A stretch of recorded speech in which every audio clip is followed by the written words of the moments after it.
Hey there, and welcome back to Sleeve M. If you're new to joining me, I had the gastric sleeve on January 9th. This is my 2-week post-op video. It has been 12 days since I had my procedure. I have to say, overall, I'm doing okay. I'm not really in any pain anymore, although certain movements I do feel it in my stomach, particularly the left upper side of my stomach. Sometimes my muscles in there I think are just still a little bit sore. But overall, you kind of lose that initial pain. I'm no longer nauseous at all. And I know last video I kind of complained about stomach cramps are happening frequently, but those have kind of subsided too. I do get them occasionally if I kind of did too much, but overall it's been really kind of a smooth recovery in that sense. On the other hand, my energy is just absolutely depleted. A lot of things that I was typically used to doing just seem to kind of take a lot of energy out of me. This is something that, I was expecting to kind of feel weak for a while, but I wasn't expecting to feel so depleted from my old self. I wouldn't consider myself a real stationary person. My job is really on my feet. I don't really like to sit for over probably like 45 minutes without trying to get up and move around. I was in some car accidents when I was younger, and I just feel like moving kind of helps my back so it doesn't get sore. And with the surgery, anything I do seems to just knock me down and make me exhausted. I was speaking with one of the physicians I work with, and he said, well, it's just like, imagine you've been fasting for pretty much 12 days. You're not really taking in any caloric intake. Your body is just going to adjust. But with time, you'll be adding back those calories, not to what I had before, but your body will kind of adjust to the new you. So it made me feel like I just need to be a little bit more patient with that, wait for my energy to come back. And so I've kind of changed some things with work so that I don't have to be exerting myself like I typically do at work. The other really exciting thing that happened this week is that on Wednesday, I went in for my 1-week post-op nutrition class and also the visit with the physician. This is where I really learned that my energy is depleted.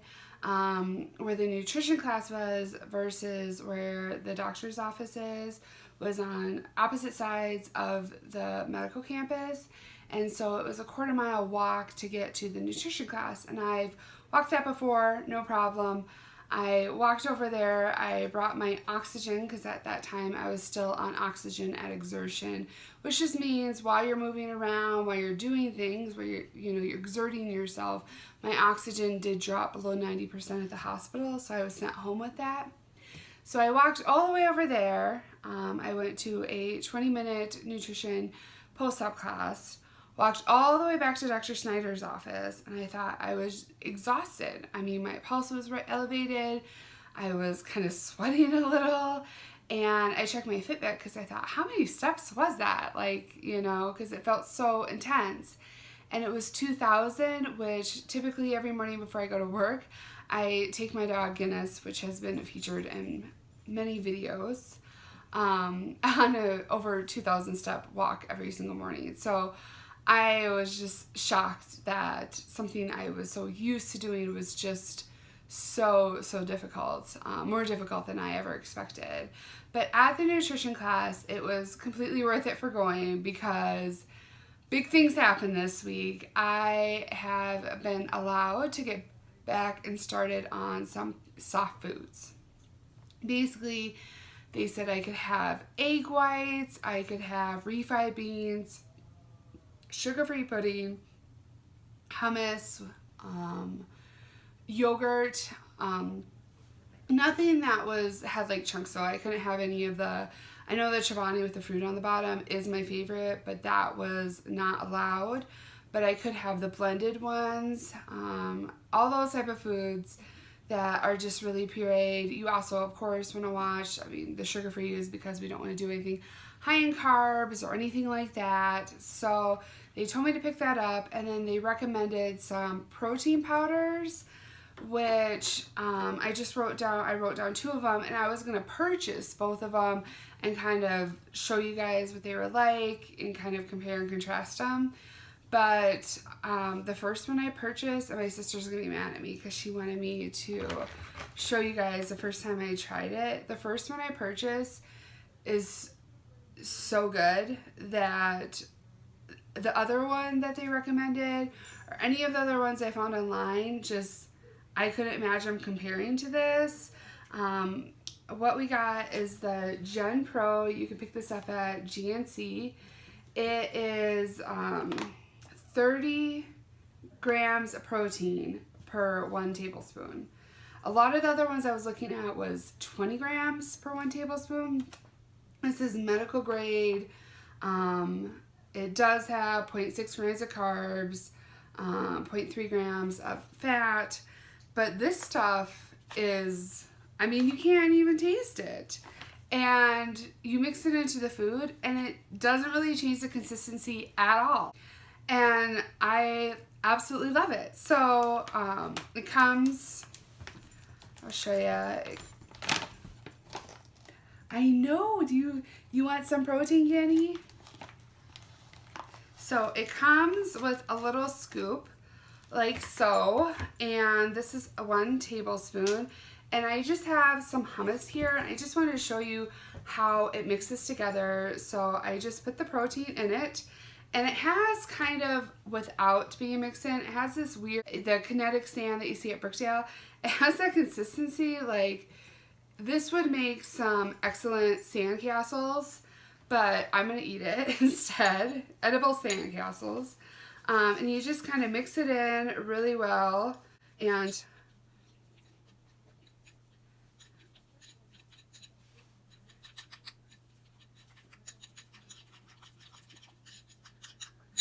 you can't even tell that there's any powder in there. It's not more grainy. It's not, I don't know. It doesn't bring any new weird texture or anything like that. I did, however, mix it with pudding. And when I was first eating the pudding, it was just fine. There was no weird texture, anything like that. And then what you'll learn is that you can't eat much, and so I put the other half in a container and was going to save it for later, and when I opened it, it was like really runny. So I think that didn't work well, but the hummus refrigerates very well with it, and it doesn't taste weird at all. I mean, it tastes just like you're eating hummus. So there may be other brands out there, and you may have other ones that you like besides this one. If you do, feel free to comment down below.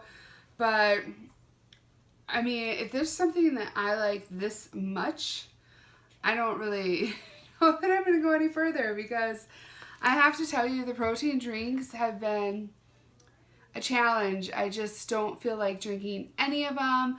All of them, I mean, when you have them all day long, every day, they just don't do anything after a while, and you just want some regular food. So this is great. The other thing that I really learned is to have small bowls. This is like a rice bowl that I got at World Market a few years ago. I've been using this, and then also that bowl that my sister gave me in my Christmas presents, the smaller one. I put stuff in there as well and eat out of there. Other thing is that, and I didn't even think this would be a big deal when they kind of suggested this at my, pre-op appointments, was to get a smaller spoon. And now that I've had the procedure, a smaller spoon is really important, because you might be, it's hard to let go of old habits. If you're used to having a full spoonful and swallowing that you really run that risk. And I found that out the other night, or last night, when I was eating refried beans. I wasn't even using I wasn't even going to use that spoon, but I took the stuff out of the can with that spoon and I licked it, and it was more than what I could handle, and immediately I could feel it just fill my stomach up to the brim, like, oh. And so these small spoons are great. I found these on Amazon. They're just little espresso spoons. We bought it so we could be super fancy coffee drinkers, but now we're not drinking coffee due to the sleeve, so we'll be super fancy hummus eaters. But they work really well. You don't get too big of a bite and things go down well. I was really shocked in my first meal that I had with the hummus. Daniel bought me these little hummus containers. They're 2 ounces and I could only eat half of it. So when you're looking at getting in 60 grams of protein a day, if you can only eat half or 1 ounce of food at a time. So for instance, in that little thing of hummus, it contains 2 ounces with 4 grams of protein. So if I were to cut that in half and only eat half of it, that's only 2 grams. And so there's really no way to get 60 grams in, but if you're just doing that. And that's why this protein powder is so important, because now that makes that little bit of hummus 17 grams of protein, which really puts you closer. And I found that I'm doing really great with my water intake. So using this will help you get those 60 grams. And I should also mention, they do recommend mixing with a fork rather than a spoon, but I haven't had any issues with that. And they also said that you are able to bake this, but the temperature has to be below 400 for 15 minutes. So in the future, when I'm able to eat regular foods, I can still work on getting my protein in with putting this with some of the baking. The next thing that I found so important is water. Water has become my best friend. I'm thirsty constantly. Before I had this surgery, I was a big water drinker. I was always thirsty, always needing, I always kind of like to have a glass of water around.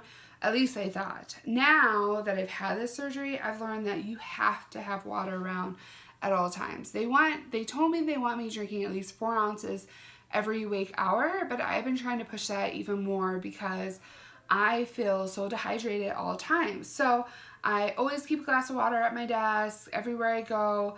And you can only take small sips. So where I used to be able just to like chug this whole glass, all I can do is this. And then I have to kind of wait a few minutes because you can feel it. I can feel it right now in my stomach. I've also, the other night, Daniel and me, we went to the rodeo, which took a lot of energy. That was a challenge to do, but it's something we love to do every year. It was just not something we were willing to kind of give up. So I found these, or they gave these to me before I left the hospital. They're little 8-ounce little water things. I've just been refilling these, and these fit into my purse so that if I am somewhere like that rodeo, I could easily take that out and drink it. I also at the rodeo brought a little carton of 1 ounce of hummus so that I had something to eat while I was there, so if I felt depleted. It was kind of scary going to that because I knew that it would take some energy out of me, and I just don't really have anything right now. So that was interesting, but we made it and we had a great time. So I went to the nurse practitioner and saw her, and the first thing they did is they did an oxygen test, and I knew I was going to pass it because of my oxygen. I have a pulse ox at home that I use to check my oxygen.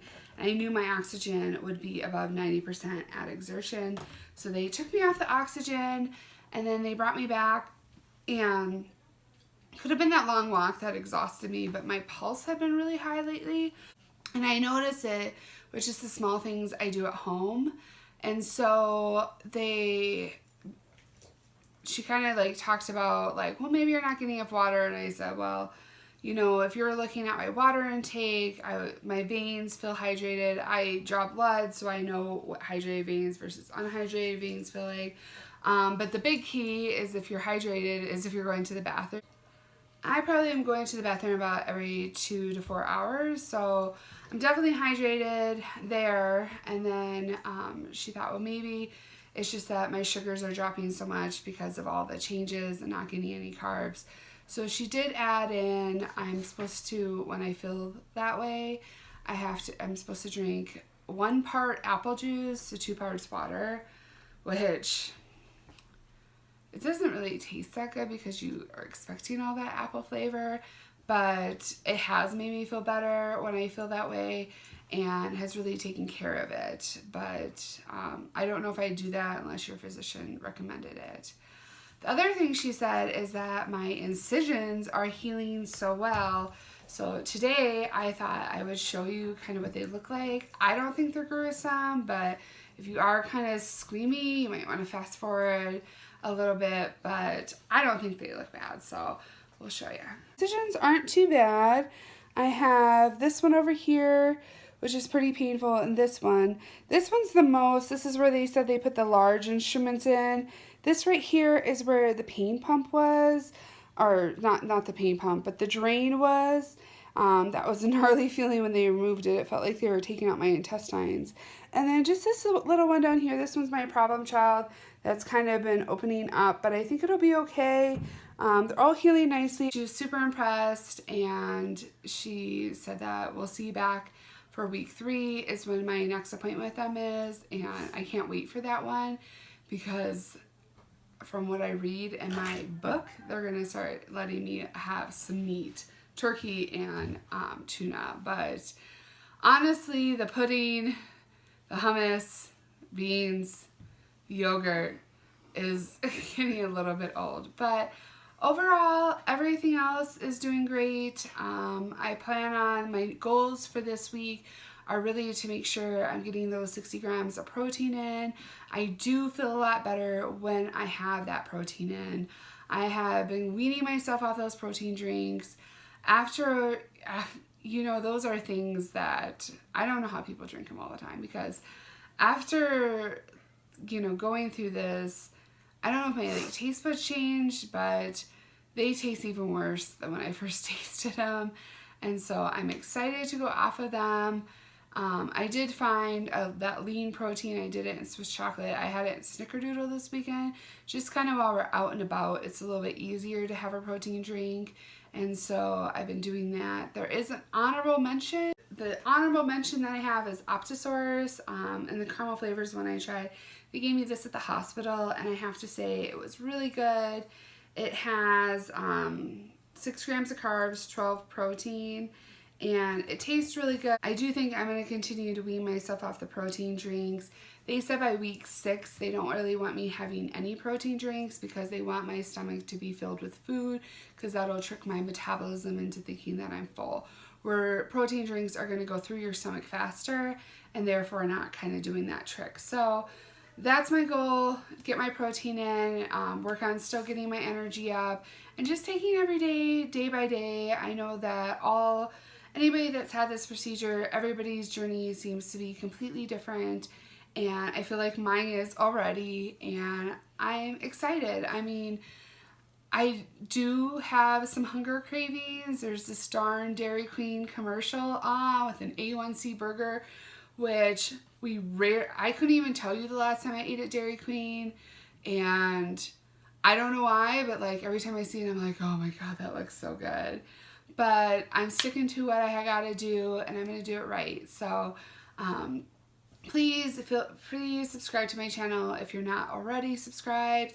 And I look forward to seeing you next week and letting you know how making sure I get my protein and my water in, how different that makes me feel, and just some of the things I've learned along this journey to a whole new, healthier self.